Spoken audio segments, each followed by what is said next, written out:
Share बाजार में उतार चढ़ाव। निफ्टी 25,900 के नीचे फिसला। कोलगेट और एचयूएल में गिरावट। आईटी और रक्षा शेयर बने सहारा। जानिए आज के मार्केट का पूरा हाल। यूपीआई ने बनाई नई पहचान। आरटीजीएस में सबसे अधिक रकम का लेन देन। आरबीआई की रिपोर्ट ने दिखाई डिजिटल भारत की तस्वीर।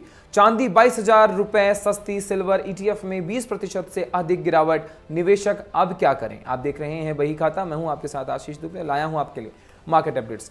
सबसे पहले बात करते हैं शुक्रवार 24 अक्टूबर 2025 को घरेलू शेयर बाजार की शुरुआत सावधानी भरे रुख के साथ हुई। सप्ताह के आखिरी कारोबार दिन सुबह के सत्र में निफ्टी 50 इंडेक्स 25,900 के नीचे फिसल गया, जबकि सेंसेक्स में भी हल्की गिरावट देखी गई। पिछले कुछ दिनों में रिकॉर्ड ऊंचाई छूने के बाद निवेशकों ने मुनाफा वसूली शुरू कर दी है, जिससे बाजार पर दबाव बना हुआ है। विशेष रूप से कोलगेट पाल्मोलिव और हिंदुस्तान यूनिलीवर के तिमाही नतीजे अपने उम्मीद से कमजोर रहे, जिसके चलते दोनों दिग्गज एफएमसीजी कंपनियों के शेयरों में करीब 4% की गिरावट दर्ज की गई है। इसके अलावा doctor Reddy's laboratories, SBI cards, Coforge, latent view analytics और आदित्य बिरला सन लाइफ एएमसी जैसी कंपनियों के नतीजों पर भी बाजार की नजरें टिकी हुई हैं। हालांकि आईटी सेक्टर में तेजी का रुख बरकरार है। विशेषज्ञों का मानना है कि वैश्विक टेक्नोलॉजी संकेतकों में सुधार और विदेशी निवेशकों की दिलचस्पी के चलते इन्फोसिस, टीसीएस, विप्रो और एचसीएल टेक जैसे स्टॉक्स बाजार को सहारा दे रहे हैं। साथ ही रक्षा क्षेत्र में भी सकारात्मक संकेत मिल रहे हैं। रक्षा अधिग्रहण परिषद डिफेंस एक्विजिशन काउंसिल ने हाल ही में 69,000 करोड़ की परियोजनाओं को मंजूरी दी है, जिसमें HAL, BEML, BEL, Astra Micro और डेटा पैटर्न्स जैसे शेयरों में खरीदारी बढ़ी है। दूसरी ओर फेडरल बैंक सुर्खियों में रहा, क्योंकि बैंक ने 6,200 करोड़ मूल्य के 27.29 करोड़ वारंट्स जारी करने की मंजूरी दी है। ये वारंट्स निजी इक्विटी दिग्गज ब्लैकस्टोन को दिए जाएंगे, जो बैंक में हिस्सेदारी बढ़ाने और एक गैर कार्यकारी निर्देशक को नामित करने का अधिकार भी हासिल करेगा।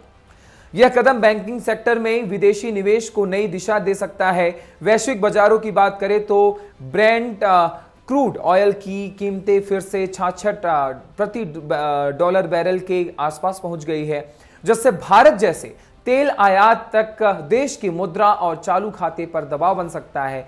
भारतीय रुपया ने आज 87.69 प्रति डॉलर पर ओपनिंग की, जो गुरुवार के 87.84 के मुकाबले मामूली रूप से मजबूत है। तकनीकी विशेषज्ञों का कहना है कि निफ्टी के लिए 26,000 स्तर अब एक प्रमुख रेजिडेंस पॉइंट बना हुआ है, जबकि नीचे की ओर 25,700 से 25,600 के बीच मजबूत सपोर्ट जोन देखा जा रहा है। बैंक निफ्टी के लिए 58,000 का स्तर अहम माना हुआ है।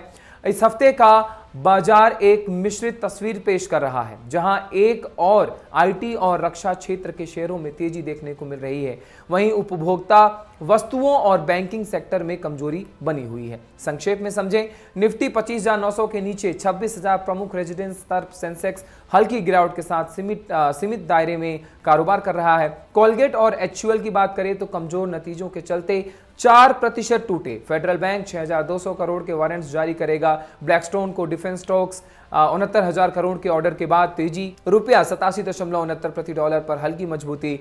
ब्रेंट क्रूड 66 प्रति डॉलर बैरल बाजार पर दबाव। बाजार विशेषज्ञों का कहना है कि निवेशक फिलहाल परिणामों को मौसम, अर्निंग सीजन्स और वैश्विक संकेतों पर नजर बनाए रखे, क्योंकि आने वाले हफ्तों में बाजार की दिशा इन्हीं पर निर्भर करती है।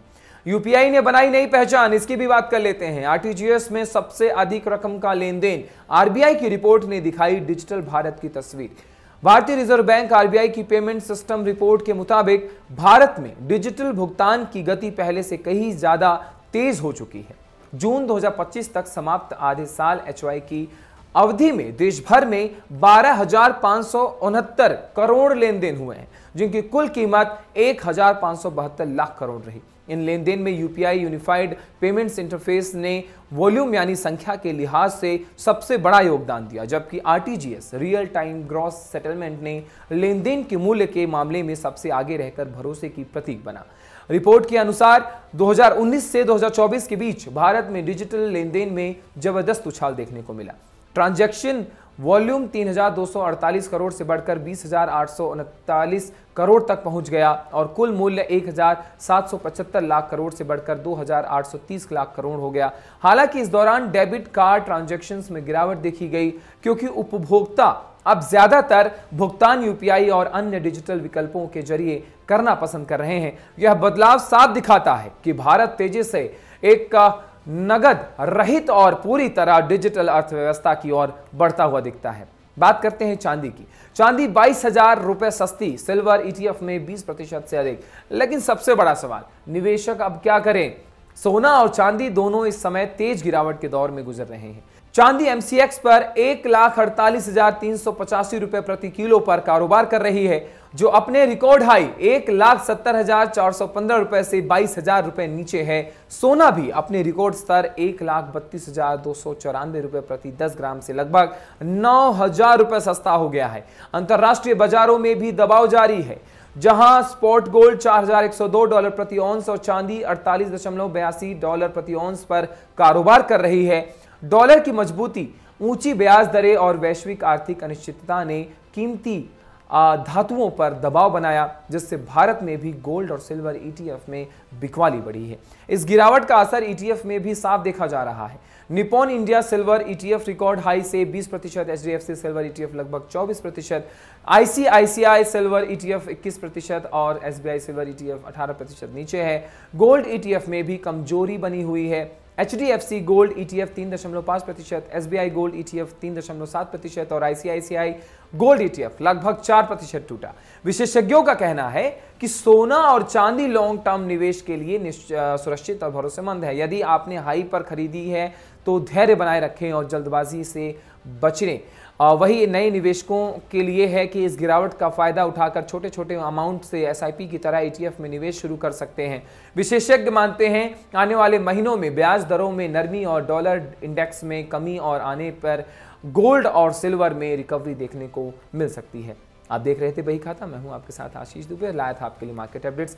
फिर मिलेंगे अगले एपिसोड में, बताएंगे क्या कुछ खास है मार्केट में। तब तक के लिए नमस्कार।